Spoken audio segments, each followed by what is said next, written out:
Infinitive.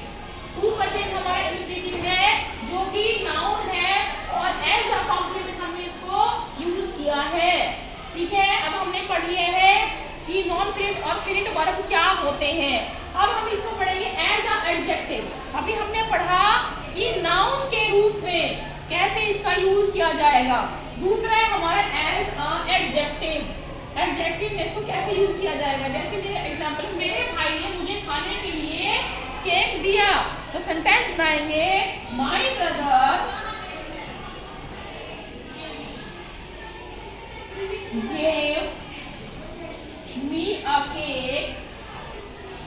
My brother gave me a cake to eat. ठीक है, आप देखो यहाँ पर सेंटेंस को देखना ध्यान से। इसमें केक हमारा क्या है, ये हमारा नाउन है। केक हमारा क्या है, नाउन है। और टू ईट हमारा क्या है, इन्फिनिटिव है। केक हमारा क्या हो गया, इसमें इन्फिनिटिव हो गया जो वर्ब की बेस फॉर्म है। ठीक है, अगला सेंटेंस हमारा है इसमें, दूसरा सेंटेंस है mister Verma came to teach me English. Mister Verma came to teach me English.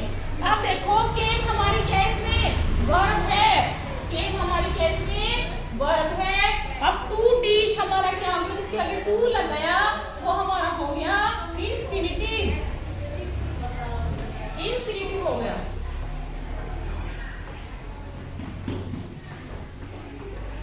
ठीक है, अब इसमें इन्फिनिटिव हो गया तो ये हमारा क्या था, एडजेक्टिव के रूप में था। अगला सेंटेंस है हमारा,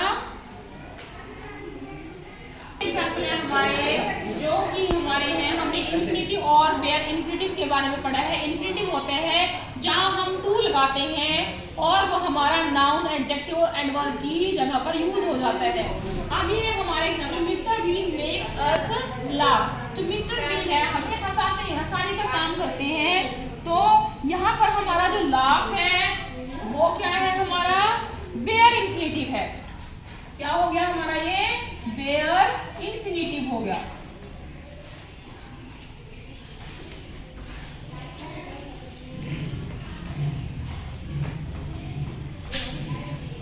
ठीक है, लेट हिम गो होम। अब गो हमारा हो गया इसमें बेयर इन्फिनिटिव। उसके बाद she need not stay. Stay भी हमारा क्या हो गया यहाँ पर, बेयर इन्फिनिटिव हो गया। तो ये हमारे बेयर इन्फिनिटिव के कुछ एग्जाम्पल थे कि जहाँ पर हम टू का यूज नहीं करते हैं। ठीक है, लेकिन ये हमारे कैसे यूज होते हैं, एज अ नाउन, एडजेक्टिव और एडवर्ब की तरह सेंटेंस में यूज होते हैं। ठीक है, अब उसके बाद हम करेंगे gerund.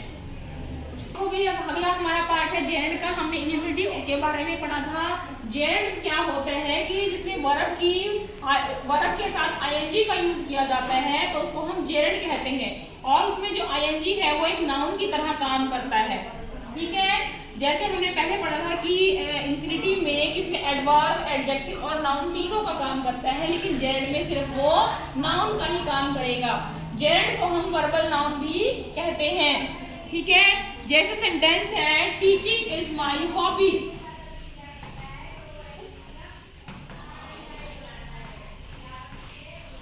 Teaching is my hobby. अब इसमें टीचिंग हमारा क्या है भाई, सब्जेक्ट है हमारा। टीचिंग हमारा क्या है, इसमें सब्जेक्ट है। और उसके बाद है मुझे तैरना पसंद है, आई लाइक टू स्विमिंग।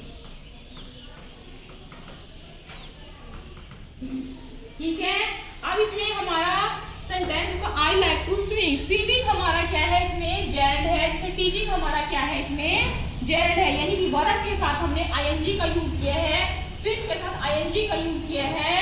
तो जिसके वर्ब के साथ अगर हम आईएनजी का यूज करेंगे तो वो हमारा क्या कहलाएगा, जेरेंड कहलाएगा। और ये हमारा क्या है, इसमें टीच हमारा क्या है, स्विम हमारा क्या है, एज अ, इसमें हमने एज अ सब्जेक्ट यूज किया है।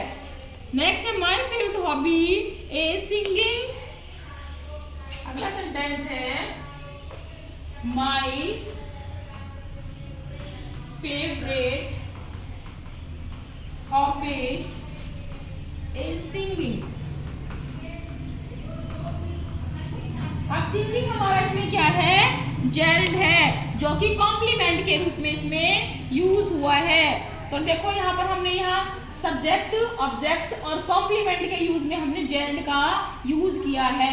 ठीक है, सब्जेक्ट हमारा स्टार्टिंग में आता है, लास्ट में हमारा कॉम्प्लीमेंट है, ये ऑब्जेक्ट है और ये हमारा कॉम्प्लीमेंट के यूज में रूप में यूज हुआ है। तो ये हमारा जेरंड है। उसके बाद है कि जब हम वर्ब प्लस आईएनजी का प्रयोग एक वर्ब की तरह करेंगे तो उसे हम जेरंड नहीं कहेंगे। ठीक है, जब हम वर्ब प्लस आईएनजी का यूज, जब हम वर्ब प्लस आईएनजी का यूज एक वर्ब की तरह करेंगे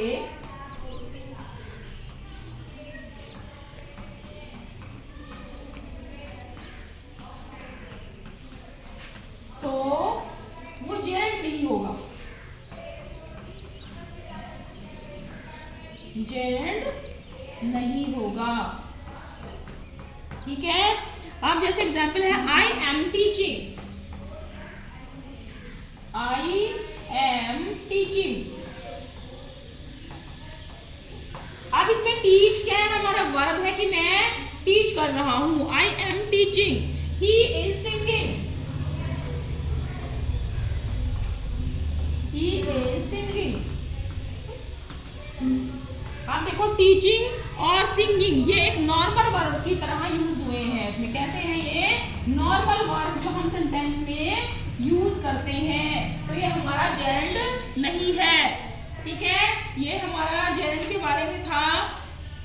जैसे अब देखो हमने ये हमने लिखे हैं कि नॉर्मल वर्ब की तरह अगर हम सेंटेंस में यूज करेंगे आईएनजी तो वो हमारा जेरंड नहीं होगा।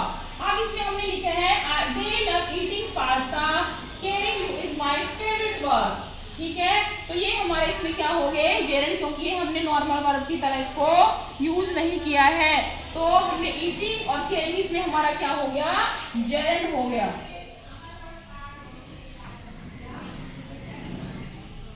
ठीक है, तो समझ आया कि हमारा नॉर्मल वर्ब और वर्ब के साथ आईएनजी में हमने जेरंड का पता कैसे लगाना है।